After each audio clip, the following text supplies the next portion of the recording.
There we go. Hi, this is Jim Cranston from 7 Every Minute and 7everyminute.com, the podcast and website by, for, and about baby boomers. So a couple minutes late again, of course. New technology, so we'll see how it works out. Hope you can see it well on your phones. Let me know how it works. Excuse me for 1 second. Let me see how we do this. Apologize. It's extraordinarily dry right now. We had a cold spell come through the area over the past week, I guess it was, and it was been down around zero and stuff. So literally the relative humidity in my house and studio is running at around 11%. I really should put the humidifier on. But so last week we talked about 2 more ways to mitigate disappointment and even trauma by forgiveness and then capturing all those emotions as words in a book. And so I'm going to change things up a little bit this week and instead talk about how we can leave our stress behind by kind of putting it behind us in the outdoors, and then also revisiting our life's priorities. And so I think hope you'll find it interesting this evening. So let's get started. And so just as we always do, a brief recap insofar as what SMART goals are. We talk about those, and although we're not going to talk about them specifically tonight, just so people remember their mnemonic, and what it is that SMART goals that are things that you set in your life rather than just little tiny tasks and things like that. But SMART goals are specific. That's the S. M is measurable. A is achievable. R is relevant, or the reach goals. And then T is time-based. So there's a deadline to it. So again, SMART is specific, measurable, achievable. It has to be a realistic goal, a relevant goal, or a reach goal. And by reach goal, it means that you have to work hard to get to it. It's not a trivial goal. And it's time-based, so it has a deadline. And we'll be coming back to SMART goals. They're useful in many areas of our lives. And I just want to kind of keep people thinking about that in those terms, because we're going to talk about goals a little later. But first, one of the first ways that I talked about last week, I believe it was, to manage our stress and things that come in and disappointments, especially in setting goals. If you get a disappointment, is to just kind of clear our heads and do something completely different, something enjoyable, something that frees up one's minds to think. And for many people, myself included, one of the best ways to achieve that is to just go outside and relax outside. So we have a hashtag just for that. We may put some other things up. Relax outside. It's something that I really like to do. And I'll go through over the next couple of minutes why it's not just being outside. For me, it's a whole kind of experience, which I kind of hate to use that word. It's kind of overused a bit. But it's not just that I'm in the woods, that's nice. It changes the way I perceive a lot of things. I really love the outdoors. And so, for example, this past weekend, I had a lot of things on the plate that I had to do. I had some personal things I was dealing with just in general. And then I had some real big chores that really had a deadline, which was basically the corporate taxes. For those of you who have never run a business, in the US, taxes, most people think a tax day is April 15th, the end of the first quarter, plus 2 weeks. And so that's true for personal taxes, but corporate taxes are due March 15th, a full month earlier. So it's something that has definitely had to be on the top of my priority list. And so I was getting my head kind of all wrapped up in this kind of a knot, thinking about that and thinking about the other feelings that were going on. And so I realized that I was making no progress on anything because I was trying to think of all these different things at once. And so the obvious solution then is to change up everything, right? And get myself in an environment where the stressors, all those things that are poking at my brain, are kind of forgotten or at least set aside for a while. And I mentioned before, I live in upstate New York, just trying to which word I want to present things in. But I live in upstate New York, in the mid-Hudson Valley. And so for those of you who aren't super familiar with it, the Hudson River, which is where Henry Hudson came from, or the name came from, that's a river that runs from New York City, runs all the way up to the Adirondack Mountains, close to 200 miles away. But even as far as probably about 150 miles north of New York City, that river is still tidal. And so the Indian name for it was the river that flowed 2 directions, or flowed both ways, because for part of the day, indeed, the water will flow down towards the ocean. And then as the tide comes in, the water flows back up. And it's actually very neat to watch. if you get there as the tides change. But so I live in this pretty area in the river on one side, and then behind me on the other side of the Catskill Mountains. And so it's just a gorgeous, gorgeous area. And one of the big benefits of that is I can go and reach many beautiful locations, whether they're a tidal river, whether they're nice plains that are farmlands, whether it's mountains, and they're all pretty close to where I live. So it's super nice. And one of those regular stops is a place called Catersco Falls. And if you're ever out in the area, if you ever go to north of New York City and you're looking for some place to go, look up Catersco Falls. If you do, drop me a note. Who knows? Maybe I can join you. It's always fun to be there. So despite kind of the lowish sorts of temperatures this past weekend, I bundled up and went outside for my relax outside moment. And it just completely rejuvenated me. Let me share a slideshow here and see if this is the new technology that works. And let's see. It worked 2 seconds ago. Let's see what's going on. There we go. So that's the name, Catersco Falls. This area was settled by the Dutch, and so you end up with a lot of names with what seem to have kind of a Dutch-ish sort of sound to them. That's because they actually did originate from Dutch. The kill is for river or stream, so it's the Caterskill Falls. And there is beautiful falls there. We'll get to that in 2 seconds. And this is the entrance to it. This is all pine forest now. It used to be open. There used to be a big hotel here. And we just had a small fresh snow. Boston and places like that got a lot of snow. We just got a little bit of snow, which is enough to freshen up and make it look very, very, very pretty. As you can tell from the colors, of course, I run late, usually when I go walking in the woods. This is the trail runs through a stand of pines and this beautiful little walkway with all the pines lining either side. And so just for a second, imagine you come into this and you've had all these things in your life and thoughts going on, and you have things that are due that night and the next day, and you get here and it's just quiet and it sounds like the woods with the wind in the trees, and it's beautiful and it's crisp and it's clear and it's just delightful, to not mince words. This is the falls itself. It's a little hard to tell from perspective here. Sometimes there's people standing down there and you can see, but this is probably about 125 feet tall or so. This little area over on the side is actually a path that's about 8 feet wide, to give you some perspective to it, 8 or 10 feet wide. And it goes down these rocks, and normally this is a big pool, and this will freeze to about 20, 30, 40 feet deep in ice. And it's a little hard to see. There's a little bit of water running here and a little bit of water running here that goes down into the hole. And as the water blows around, it keeps building this ice pack up deeper and deeper. And a lot of times you'll see people climbing the ice. This will freeze all the way top to the bottom. And I've been there when people are climbing the ice. And again, so here you are, you have all these things going on in your life, and you get here and it's just nature. There's nothing there. And so it's just a gorgeous area to relax. There's a lake at the top. And again, it's just beautiful. Sun shining. This is the trip back. This is the stream frozen over right now, but there's still water running underneath. And then, the whole area is so pretty. This is even sunset is pretty. Even driving through the area is pretty. And so let's go back to the falls because I think it's a neat picture. And so the big important steps are, what were the essential steps that I was taking by doing this? Well, of course, it's something different to do. And, it's something that I enjoy. And so a beautiful area and a beautiful day with fresh snow. So if you like the outdoors and you don't mind winter, it's just, your mind is going to get all excited just by that. It's just kind of, it's something I like to do. It was something totally different than what I had to do on my plate. If I'd been, working in the yard all day or shoveling snow all day, this might have been less appealing to me. But as it was, I was inside doing paperwork. And so this was a completely different experience. So again, compared to sitting here and doing taxes, all of a sudden I'm outside and I can look around and look at the sky and look at the sun and hear the sounds in the woods and smell the woods and all that.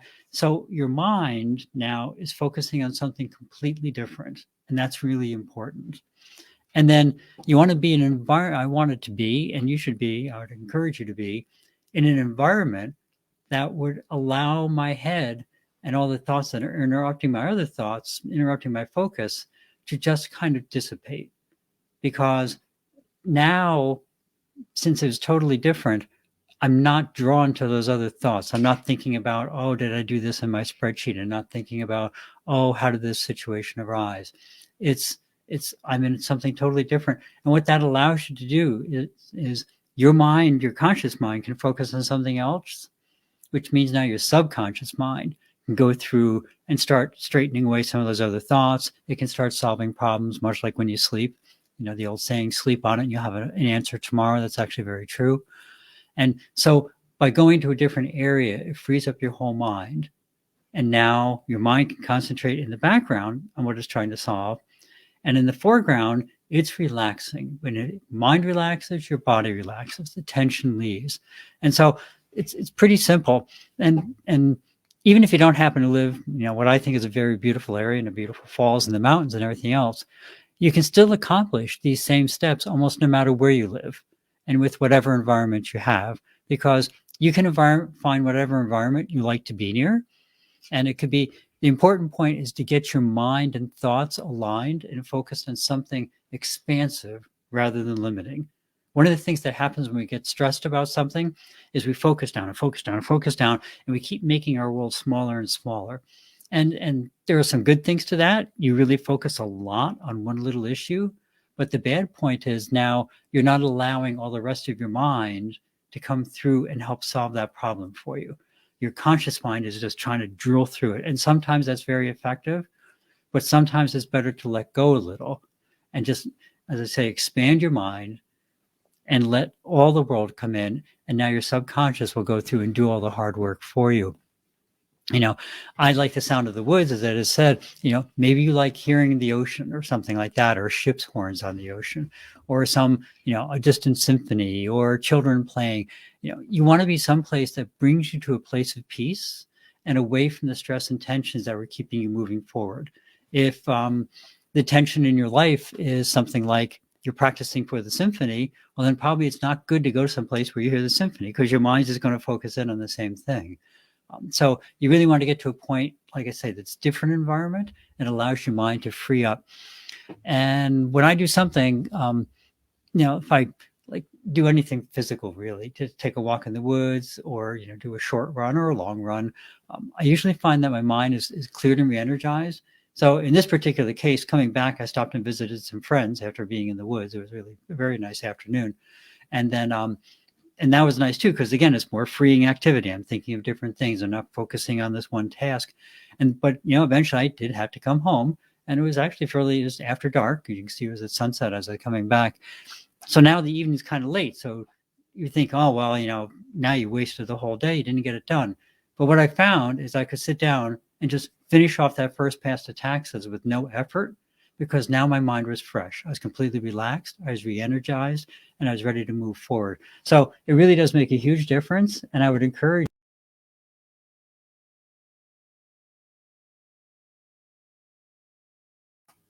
There we go. Got a little carried away, clicked the wrong thing. And there we go, back to the main screen. The trouble with being your own producer in real time. So your homework for tonight, unless you already know your favorite things to do and your favorite places to go to rejuvenate yourself, is to imagine where, someplace probably convenient to where you are, so you can get to it easily, or at least, reasonably easily. Where's a place that you could go and just lose yourself in your surroundings and allow your mind to decompress and just start to focus on your real goals instead of all the daily noise. And I think you'll find it when you try and do it, like most things, if you try and do it purposefully and mindfully, when you go out and then actually really do it, you'll find that it's actually much more than just taking a simple walk. Taking a walk is great, but if you take a longer walk with a purposeful intent of not thinking about the problem and just opening up your mind, I think you'll find that you'll actually start to find things solve for you a little more easier. And a lot of people say, well, I don't have the time for that. This is really kind of a luxury or whatever. And I would suggest that it really isn't a luxury. I mean, I used to think that way too. But what I found is that after I step away for a little bit, I'm so much more productive that the time I lost is easily made up by the time I gain when I come back. And I'm not saying that life is all about productivity, but if you have a task you have to do, yeah, you can just bull your way through it and I finally made it through. Or you can relax a little bit, come back, and now it's a very manageable task, and you just feel better about doing it. But the other thing that happened this weekend, it's kind of on the same subject, related to it at least, is that kind of unexpectedly, I read a novel. I'd read some reviews of it. I'd read about the author and looking up something else. He seemed kind of interesting. And for me, reading a novel is kind of, well, as a pun, somewhat novel. I just don't care for fiction and novels as a rule. I just find them truly inherently uninteresting. If it had been a true story, even with embellishments, I mean, I'm all for embellishments. But if it had been a true story, it would have been absolutely captivating. That's just me. Everyone has different tastes in books. And so the novel was called Veronica Decides to Die by Paulo Coelho. And he's Brazilian, I believe. And this is the book. Let's see if you can see it. Just the book. And that's the author. And let me see if it says where he's from. I meant to look it up, and I forgot. Yes. Inducted into the Brazilian Academy of Letters in 2002. But the book is not at all what it sounds like.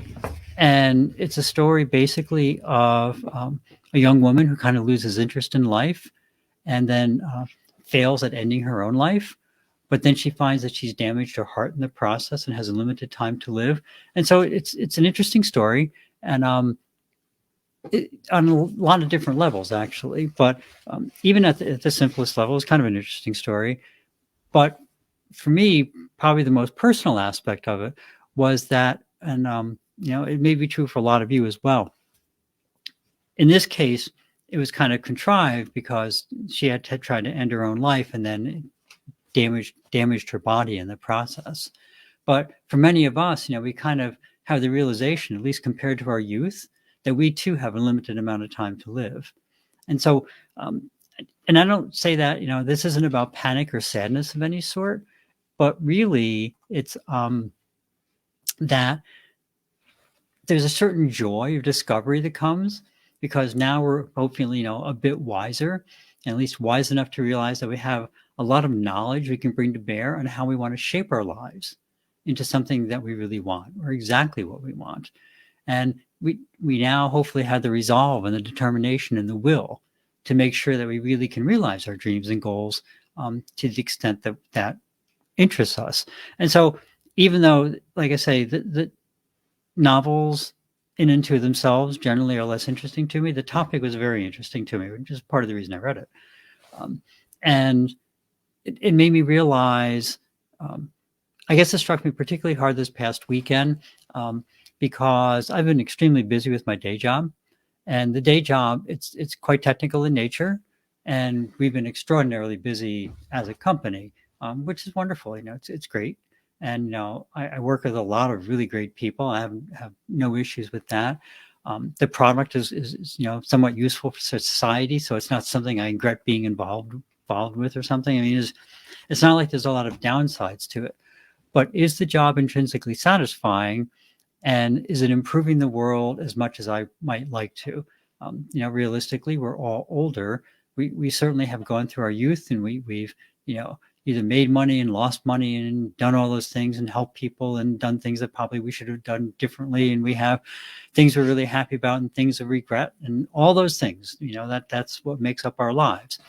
And at some point you get to the point where I happen to be right now.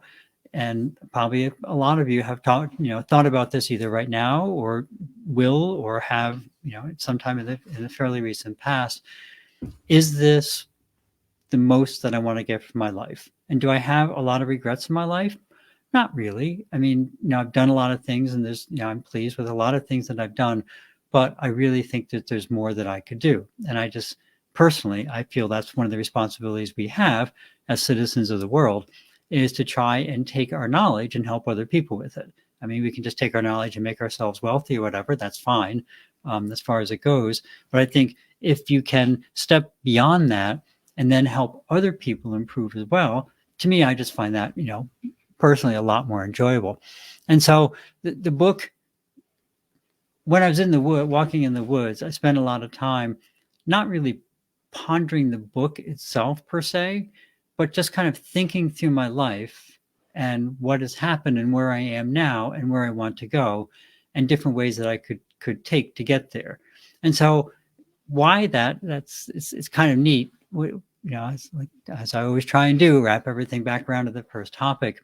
So, that supposed luxury of taking some moments of free time to walk in the woods, well, it really wasn't much of a luxury in the sense that because I actually took that time, it allowed me then to reevaluate my life and to really make plans, longer term plans for like the next year, the next 5 years, the next 10 years, what it is that I want to accomplish.